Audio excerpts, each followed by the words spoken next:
Okay, I'm going to tell you now what's really going on in Washington so you can get a sense of where everybody is headed and what kind of reforms we're looking at. And I couldn't agree with Mark more. And actually this goes back to Rebecca's comments. You know, we have been at this effort for national health insurance for a century now.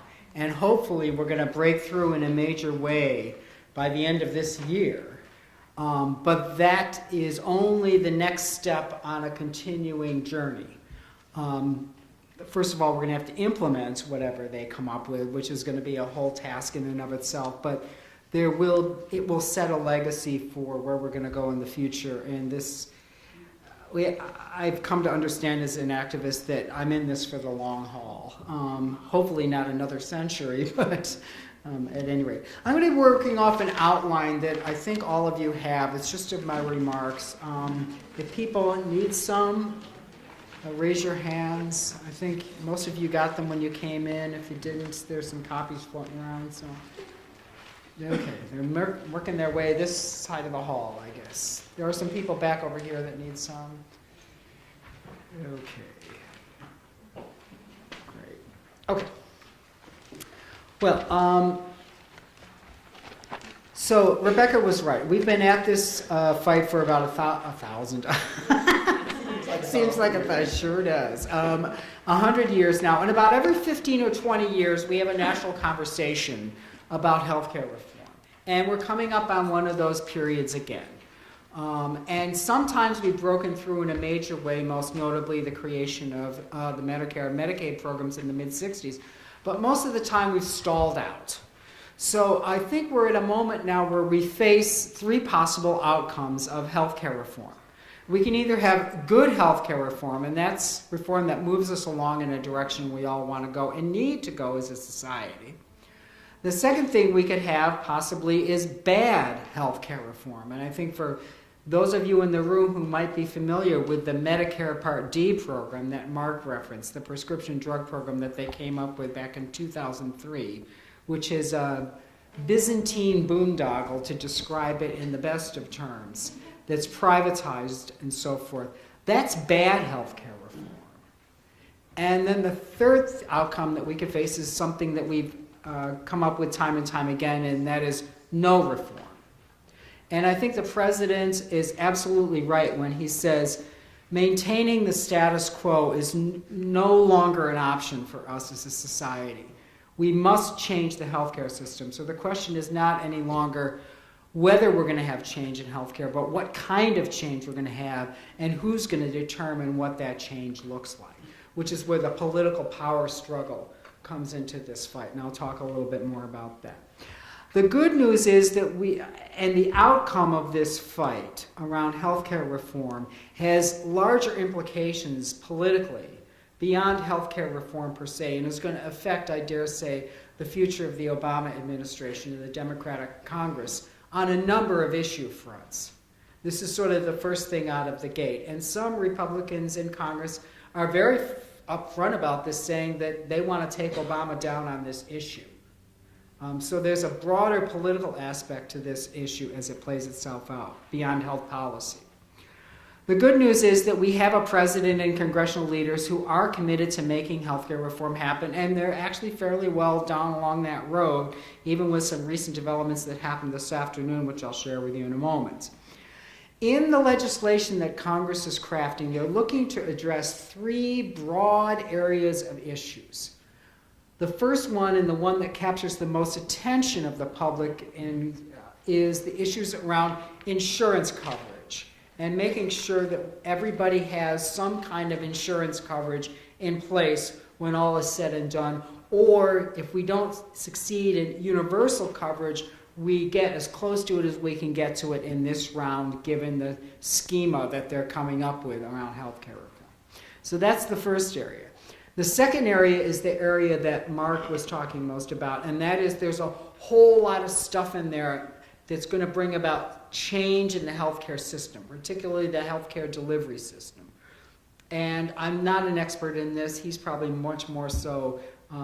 But there's all kinds of stuff in there that will affect reimbursements and where you go to get your care and what kind of care you get, there's going to be a whole shift in emphasis toward primary and preventive and community-based care.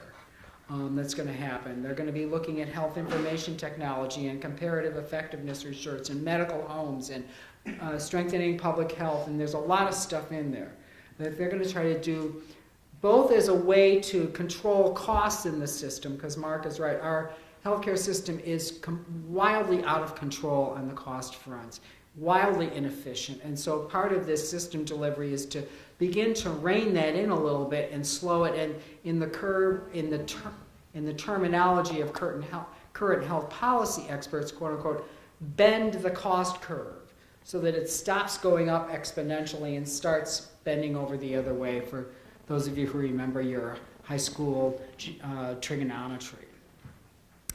Excuse me. So there's a whole lot of stuff around that. And then the third thing they need to do, which is really the foundation of both of these things, expansions of coverage and improving the system. And, I'm sorry, pause for a moment. The other thing that this system reform is going to do, besides controlling costs, is greatly improve quality for people. So there's sort of a twin goal there.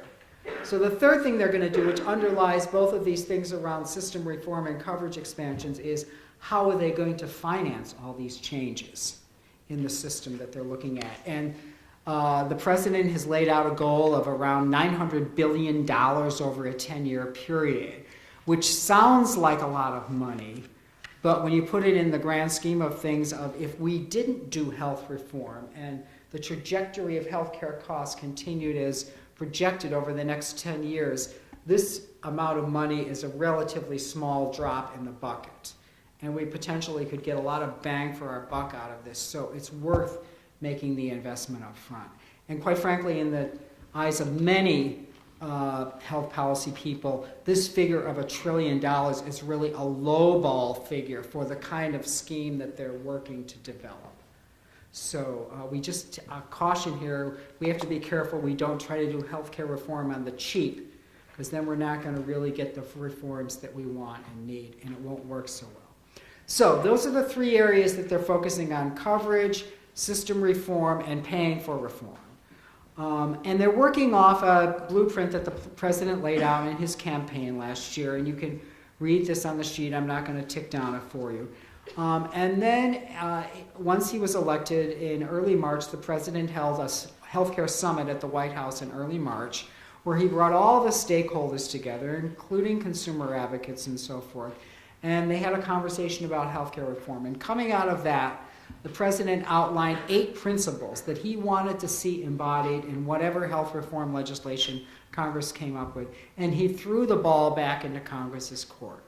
This is a fundamentally different strategy than the Clinton administration tried to do when they tried to do reform in 93, 94, where they had this 500-person task force that met in secret, and they came out with a model bill and said to Congress, here, pass this.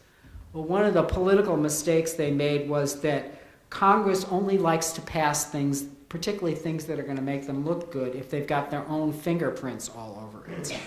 And that was not the case in this case, because the administration itself had come up with the bill. So there's a whole other lecture I could give you on why the healthcare reform failed in that time. That's when I first became an activist, and I cut my teeth and learned a lot of lessons the hard way then. Since the summit in March, the administration has sort of distilled down its goals for health reform to 3 main principles that they're looking at, and they put these out once the committees began to meet in the late spring and early summer. They wanted to see reduction in costs. They wanted to see guaranteed choice provided to Americans, both of plans and or providers, and they wanted to ensure that everybody was able to get quality health care when all was said and done. So now I'm going to flip over to the back side here, and this is where I'm going to spend a bit of talking about where they're going. And I presume some of you may have some familiarity with these issues I'm going to talk about, and others of you may not. So I'll try to speak in as best terms I can to get my points across to everybody, but I'm going to describe where they're headed in terms of our new healthcare system. They are building on elements of our current system, which is no surprise. That's how every country develops its national health care programs when you step back and look at it. They're not going to throw the whole thing out and put a whole new system in place. So the elements of our system are we have public programs of various sorts, we have employer-based coverage, and we have private insurance. Those are the sort of the three things they're looking to build on and reform in some way.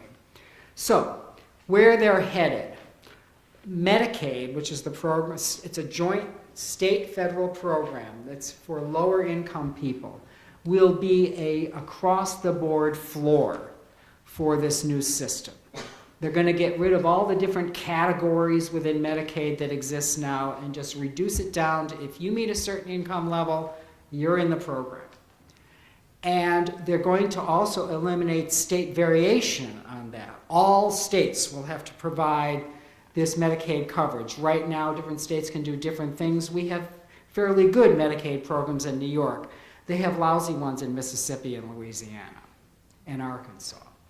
So all of that, and they're looking at raising it to anywhere, they're arguing between 133% and 150% of the federal poverty level.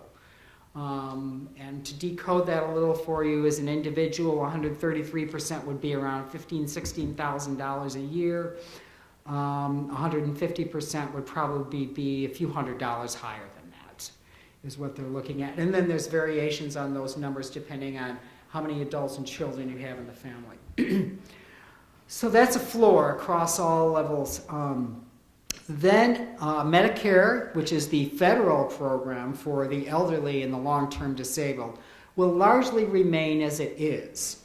There will be some new improvements in that program. They're looking to greatly much more orient it toward providing better primary and preventive care services. They're going to dramatically increase reimbursement rates for providers for that. They're going to close the so-called Part D donut hole, which is the coverage gap that Medicare beneficiaries experience in their prescription drug program if they reach a certain level. The coverage drops out for a while and then picks back up again later. They're going to offer a 50% discount on brand name drugs if you're in the donut, when you're in the donut hole. They're going to provide new preventive benefits and get rid of all cost sharing for preventive health care in Medicare. And they're going to expand currently existing support programs for low-income people in Medicare who are not quite poor enough to also qualify for Medicaid, because you can be on both programs at the same time. But they're not quite low enough, but they need some help with their out-of-pocket costs to use their Medicare coverage. So that's what these programs are for. They're called Medicare Savings Programs, and there's 3 or 4 of them. And if you want to know more about that, I can tell you where to go find more information. Then there's the private market that's going to be out there. And what they're going to do is create something called a health insurance exchange, which will be a government-supervised health insurance market that will initially offer policies to individuals and families who don't have access to either public programs or employer coverage, and to small businesses. Because the small group and individual market are the most dysfunctional insurance markets in our current healthcare insurance system. So they're going to provide these, they're going to provide standardized policies within them, and they're going to pool the risk of these people so that people can get a better rate. It's quite possible, given the announcement this afternoon, that there will be a new public health insurance program that will be available through this exchange. The Senate Majority Leader Harry Reid announced this afternoon that in the bill that the Senate leadership is now finalizing, that will move to the floor within the next week or two, will contain a proposal for a public health insurance option. And that's something that had been up in the air all along. It looks like the House is definitely going to have it in their bill. So if all things move according to plan and nothing comes out of left field, the final bill will have some version of a public health insurance plan in it. And there's different types of public health insurance plans that they're talking about. Just to run down them quickly, one would be closely look like and be linked to Medicare. A second version would look more like current private health insurance in that it would have negotiated rates with providers. A third would be an option where states could offer their own public health insurance program. And you'll see this dynamic as Rebecca talked about. There's this push-pull between states and the federal government on health care as we go along, and that push-pull will continue subsequent to passage of this legislation. And then there's a version of letting states either opt into a national public health insurance program or opt out from one. And the one that the Senator Reid announced today, their proposal would be that states would be in it unless they opted out of it. So that's good news for many of us. And then a last sort of version they're talking about is a nonprofit member co-op kind of a public option, which in the eyes of many really isn't a public option, but it's an alternative to private insurance. So those are the ideas that are being batted about in Congress on a public health insurance program. The private insurance market would remain, but it would be much more regulated and standardized than it is now. A lot of this stuff we already have in place in New York and have had for more than a decade. So we're not going to see a lot of change, but it's going to be a dramatic change across the country. Similar to what I was describing earlier with the Medicaid programs. We have a good one here in New York, so we're not going to see a whole lot of change. Similarly for private insurance. No more pre-existing conditions, no more charging more based on your gender, health history, or occupation, no more rescission of your policy if you file a lot of claims, no more lifetime or annual caps, all that stuff goes away. Whoops.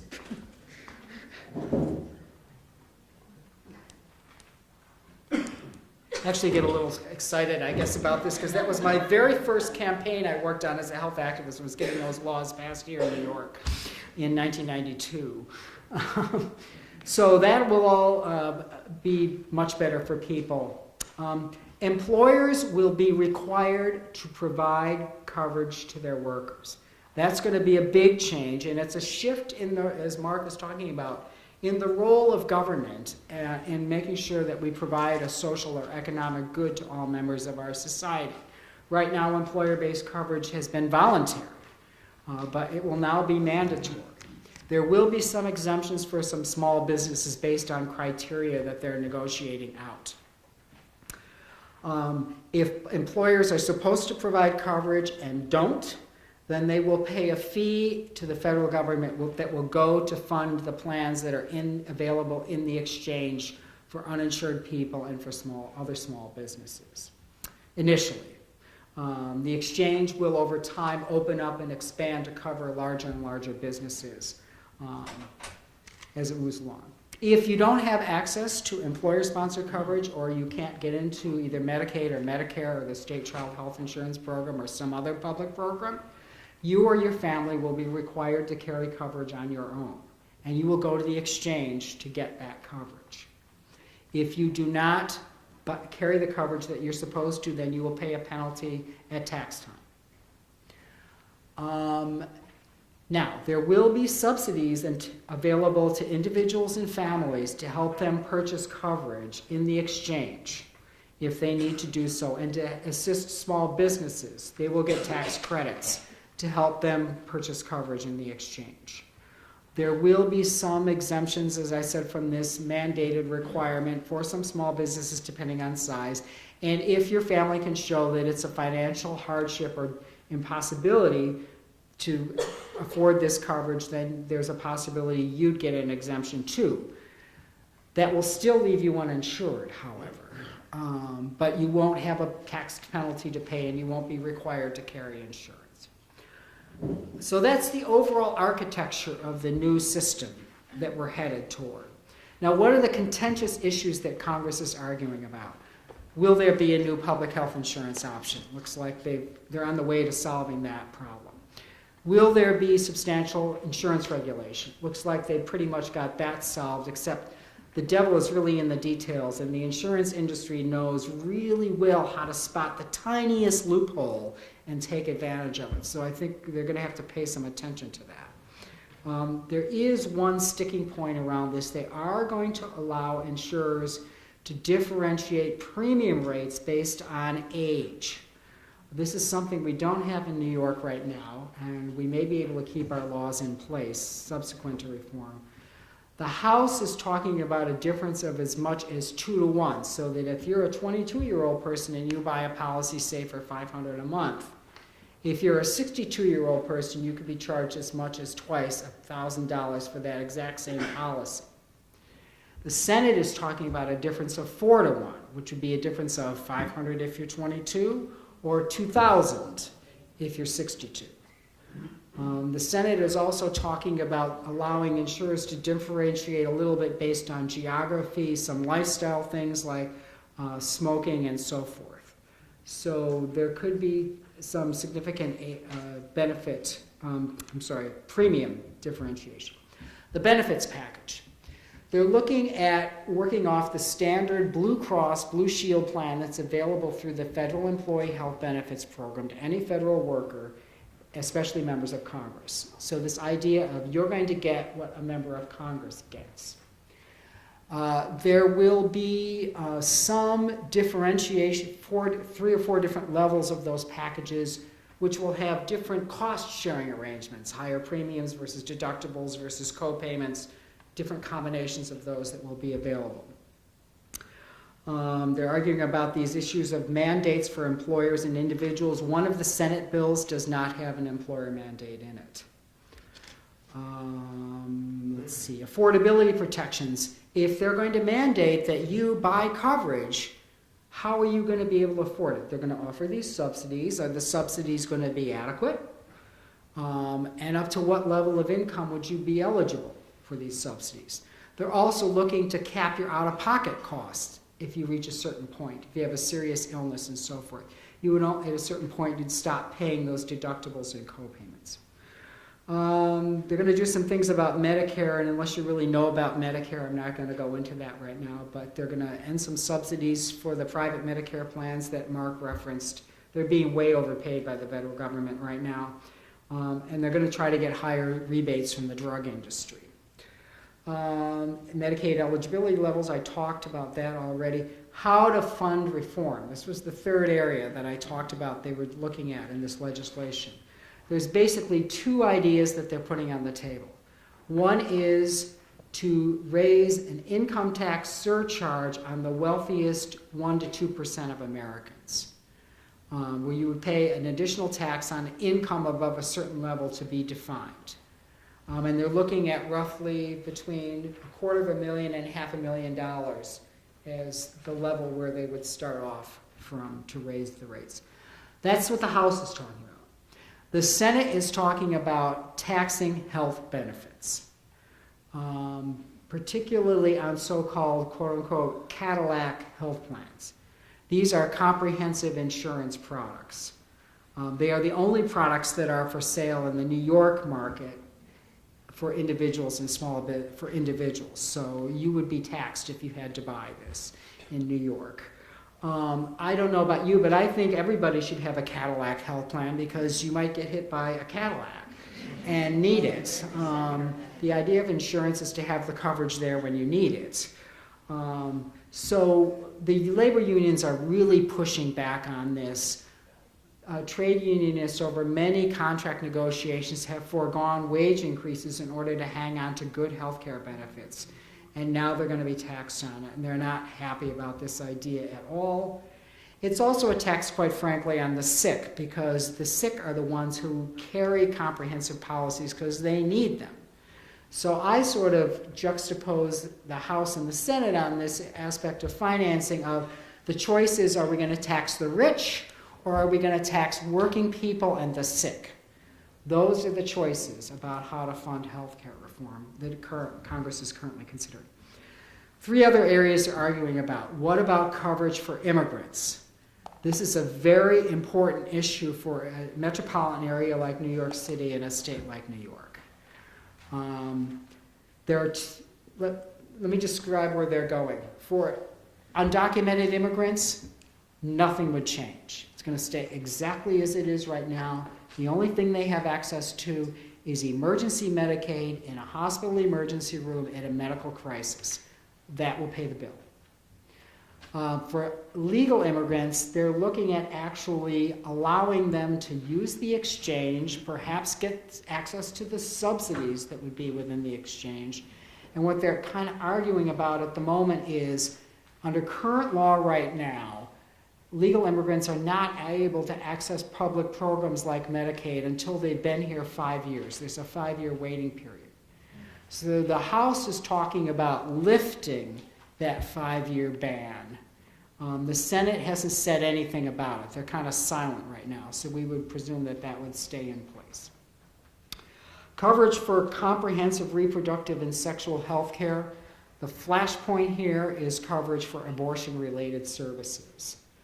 And the question is, are they going to, well, right now, federal government funds cannot be used to pay for abortion-related services except in the case of rape, incest, or the life of the mother.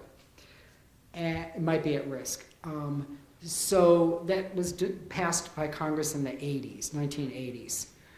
So the question is, are they going to continue that policy generally across the board? In which case, would it apply to this new public health insurance plan that they're going to come up with? What about the private plans within the exchange? Or if you went into the exchange and got subsidies, could you use any of the federal government subsidies to purchase coverage that might offer abortion-related services? Or are you going to have to buy a separate rider to the policy with your own money? In which case, you'd have to sit there and think, well, gee, what's the chance I think I'm going to have an unplanned pregnancy? Which I don't think is something that a lot of people think about when they buy health insurance, although you may have to. And then lastly, of course, this issue of containing costs under this $1 trillion, $900 billion figure. The more they lowball this down, what it means is less people get on Medicaid, less people get subsidies within the exchange. The subsidies that you get within the exchange are smaller. The out-of-pocket cost caps are higher. All of this makes healthcare more and more unaffordable for middle-class families if you try to lowball this figure. So those are the policy issues in contention. Where are they at in the legislative process? The committees have done with their drafting up the bills. The leadership in each house are putting the various committees' bills together right now, and Senator Reid announced the preliminary aspects of the Senate bill this afternoon, and it's now going over to the Congressional Budget Office to let them do the number crunching to see how much it's going to cost according to the bill that they put out. A similar thing is likely to happen. We'll see a House bill probably by the end of the week now that the Senate is starting to move forward. And then within another week or two, the floor debates will start. And they could go 3 to 4 weeks, particularly in the Senate. The House might move more quickly because they've got a stronger majority and there's more consensus among the majority. And I think their goal is to have each house pass its own version of health reform before the Thanksgiving recess. Then, if you remember your high school civics classes, the conference committee process starts, where the negotiators in the Senate and the House get together and they craft one common bill, putting their bills together, and then those bills go back to each house for a separate vote, and assuming both houses vote yes, then the bill goes to the president and he signs the bill, and we have this next round of healthcare reform done, at least legislatively. They have to write the regulations and the rules, and we have to implement it, and a lot of that activity is going to then shift to the states in particular, because states will play a prominent role in fleshing a lot of this stuff out. So we'll have 2 or 3 years' work of legislative activity at our state government level that we'll be focusing on next. So that's kind of where we're headed. And I've listed here sort of what in the interest of time, I'll stop and just what our key goals are, what everybody gets when all is said and done, hopefully, and some website addresses for information that you could go to if you want to get involved in some of the advocacy efforts around this. So I guess I'll stop there. I've given you a lot of information. I hope you've been able to take it in, and you'll digest it a little bit over time. But that's where Congress is headed right now.